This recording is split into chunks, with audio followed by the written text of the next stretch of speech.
Hello students, आज की class में आपका स्वागत है। बच्चों, भारतीय समाज में नए विचार अर्थात नए समाज के निर्माण में जिन जिन लोगों ने अपना योगदान दिया उनके बारे में हम आज बात करते हैं। प्राचीन काल में हमारे समाज में रूढ़िवादी विचारों की प्रधानता के कारण अनेक बुराइयां समाज में प्रचलित थी, जैसे मूर्ति पूजा, आडंबर, छुआछूत,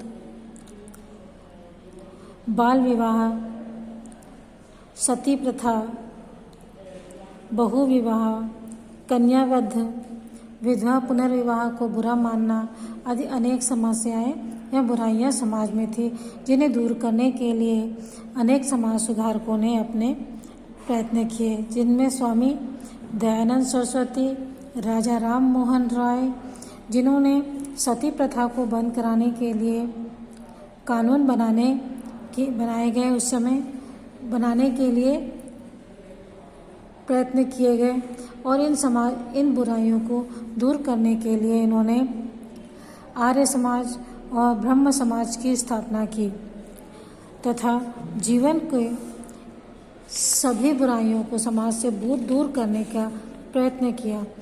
इस समय इन बुराइयों के बारे में जिनसे भी चर्चा की जाती थी समाज में, वे सही ठहराते थे इन बुराइयों को, क्योंकि उस समय का जो समाज था वह रूढ़िवादी अर्थात पुराने विचारों को मानने वाला था। सती प्रथा को सही माना जाता था। क्या यह सही था कि किसी पत्नी के पति के देहांत के पश्चात उसे उसके साथ सती होना पड़े, उसके साथ उसे भी जिंदा जला दिया जाता था और इसे सती प्रथा कहा जाता था। लड़की के जन्म को होते ही उसे मार डाला जाता था। बाल विवाह अर्थात छोटे लड़के लड़कियों की विवाह कर दिया जाता था। यह सब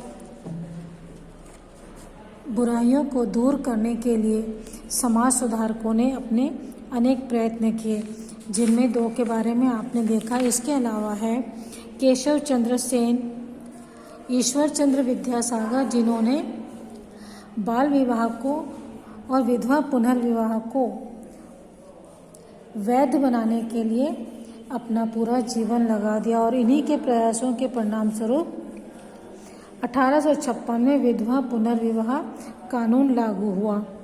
इसके अलावा इन सभी बुराइयों को दूर करने में ज्योतिबा फुले, सरस्वती बाई फुले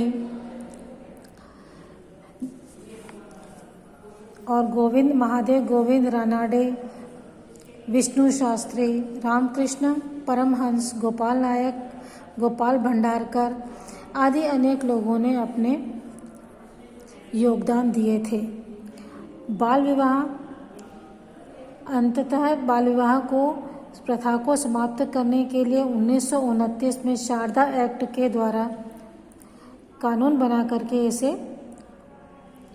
बंद कराया गया और उसके पश्चात जो न्यूनतम आयु विवाह के लिए लड़कियों के लिए 14 वर्ष निश्चित की गई और जिसे स्वतंत्रता के पश्चात लड़कियों के लिए 18 वर्ष और लड़कों के लिए 21 वर्ष कर दिया गया।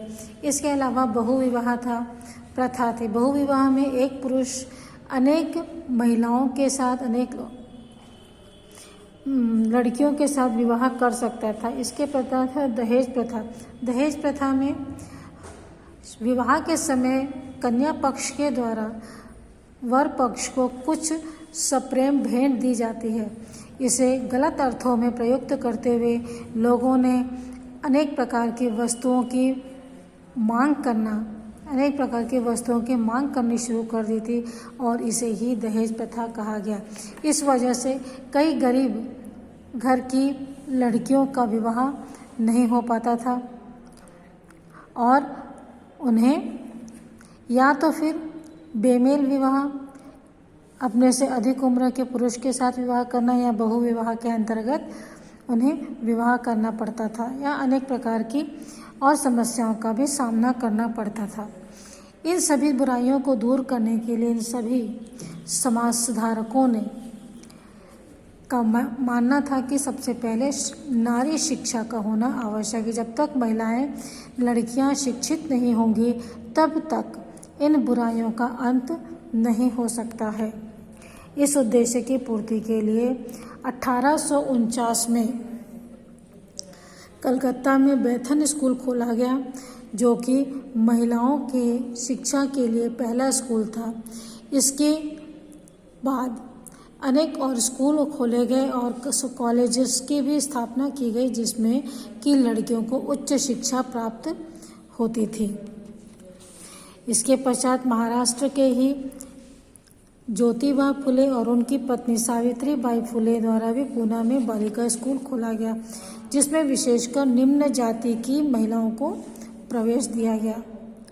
नारी सुधार के लिए सबसे बड़ा योगदान या त्याग करने वाले थे महाराष्ट्र के अनंत शास्त्री।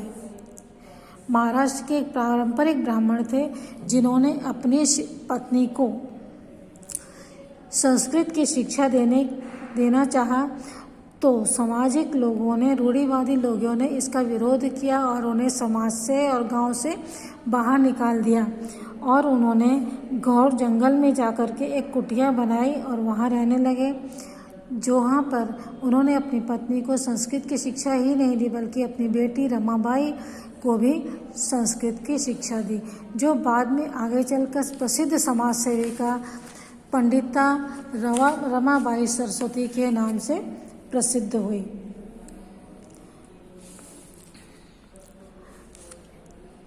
इसी प्रकार से समाज के सुधारकों ने अनेक प्रयत्न किए भारत में विभिन्न बुराइयों को दूर करने में।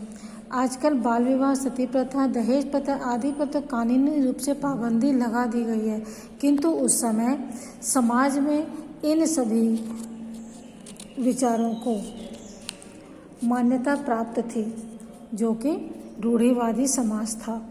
बच्चों, इस वीडियो में इतना ही। इसके आगे के वीडियो में हम आगे देखेंगे। Okay, bye.